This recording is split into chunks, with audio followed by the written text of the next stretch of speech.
Hello दोस्तों, तो आपका स्वागत है हमारे चैनल में। आज हम बात करेंगे उन सुपर हीरोज के बारे में जो डीसी का सबसे ज्यादा पावरफुल और मार्वल का सबसे ज्यादा पावरफुल सुपर हीरो है। अगर ये दोनों आपस में टकराते हैं तो इन दोनों में ज्यादा पावरफुल कौन होगा, कौन ज्यादा पीटेगा और कौन ज्यादा पिटेगा, जानेंगे हम आज की वीडियो में कि इन दोनों में ज्यादा पावरफुल कौन है। लेकिन उससे पहले अगर आप हमारे चैनल पर नए हैं तो हमारे चैनल को प्लीज सब्सक्राइब करें, जिससे हमें भी मोटिवेशन मिले और हम ऐसी वीडियो आपके लिए लाते रहें। और साथ ही में कमेंट करके बताइए आपके हिसाब से इन दोनों में कौन ज्यादा पावरफुल है और नेक्स्ट वीडियो में हम किन का कंपैरिजन करें। तो चलिए वीडियो को शुरू करते हैं। तो सबसे पहले अगर हम इनकी ओरिजिन की बात करें तो सुपरमैन एक एलियन है जो एक क्रिप्टोन नाम के प्लेनेट से हमारी अर्थ पर आया है। येलो सन के कांटेक्ट में आने की वजह से उसकी पावर्स बहुत ज्यादा इनहांस हो जाती हैं। इसलिए उसके पास super speed, super strength, heat vision,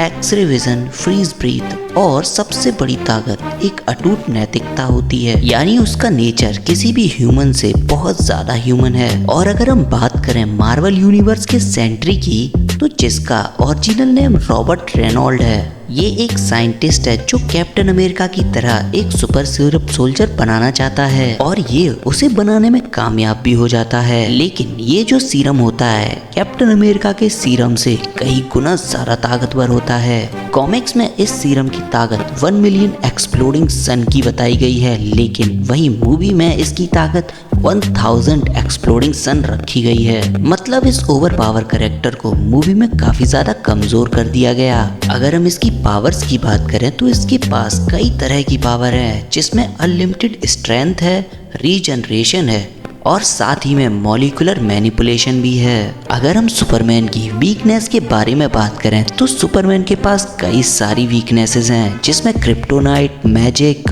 और भी सारी चीजें हैं। लेकिन वही सेंट्री की कोई भी वीकनेस नहीं है। लेकिन अगर सेंट्री आउट ऑफ कंट्रोल हो जाता है तो वो वॉइड में ट्रांसफॉर्म हो जाता है, जो कि सेंट्री की एक दूसरी पर्सनैलिटी है। तो चलिए इनकी पावर्स के साथ में इनको कंपेयर करते हैं।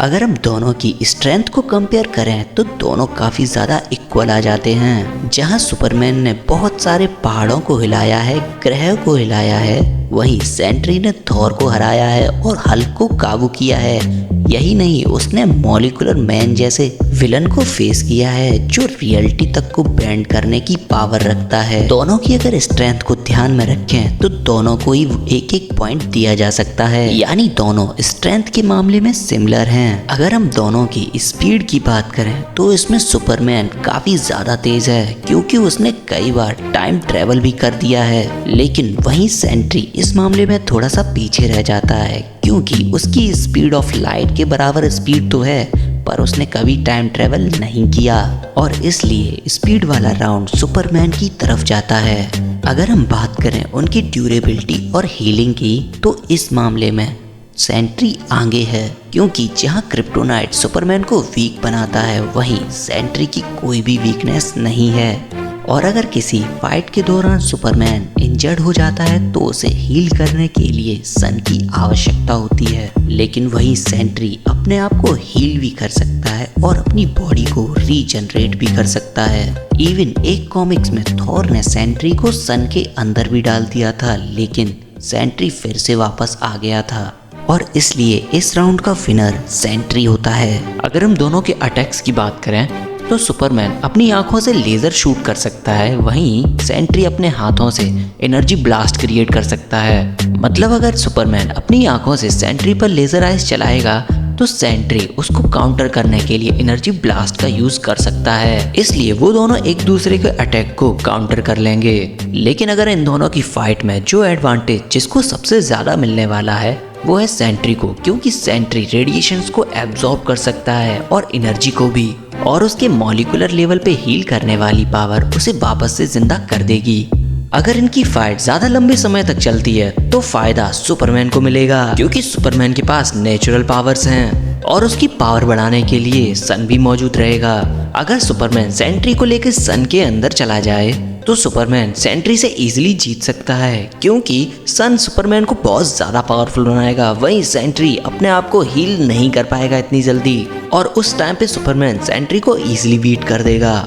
क्योंकि सेंट्री अगर ज्यादा देर फाइट करेगा तो वो नॉर्मल फॉर्म यानी ह्यूमन में ट्रांसफॉर्म हो जाएगा फिर से। लेकिन अगर सेंट्री ट्रांसफॉर्म नहीं हुआ तो सुपरमैन के लिए बहुत बड़ी दिक्कत आने वाली है, क्योंकि सेंट्री की सेकंड पर्सनैलिटी द वॉइड सामने आ जाएगी सबके, जिससे होगा ये सेंट्री अपनी पर्सनैलिटी पूरी तरह से खो देगा और सिर्फ बचेगा वॉइड। अगर हम कंपेयर करें सेंट्री और वॉइड की पावर्स में तो इनकी पावर्स में जमीन आसमान का अंतर है। जहां सेंट्री हीरोइज्म की तरफ से जाना जाता है लेकिन वहीं वॉइड प्योर इविलनेस को बताता है। और अगर सेंट्री द वॉइड में ट्रांसफॉर्म हो गया तो सुपरमैन का बचना मुश्किल हो जाएगा, क्योंकि द वॉइड सिर्फ डिस्ट्रक्शन करना जानता है और उसका अंत आज तक कोई नहीं कर पाया। इवन थॉर ने तक उसे मारने की कोशिश की थी और उसने इतिहास का सबसे बड़ा थंडर स्ट्राइक द वॉइड पर मारा था, लेकिन उसका उस पर कोई भी असर नहीं हुआ।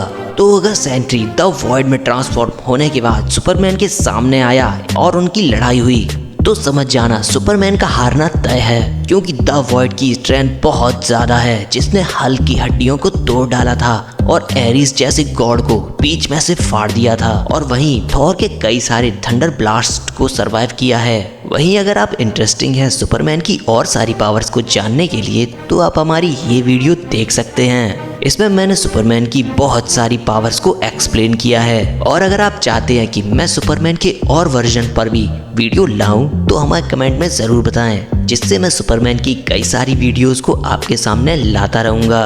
और अगर आप लोगों को कॉमिक्स पसंद है तो हमें कमेंट में ज़रूर बताएं, ताकि मैं आपकी पसंद की कॉमिक्स को एक्सप्लेन कर सकूं। और कमेंट में अपना फेवरेट एनिमे का नाम ज़रूर लिखना, क्योंकि एनिमे मुझे भी पसंद है। और तब तक के लिए थैंक यू। मिलते हैं फिर किसी और वीडियो में।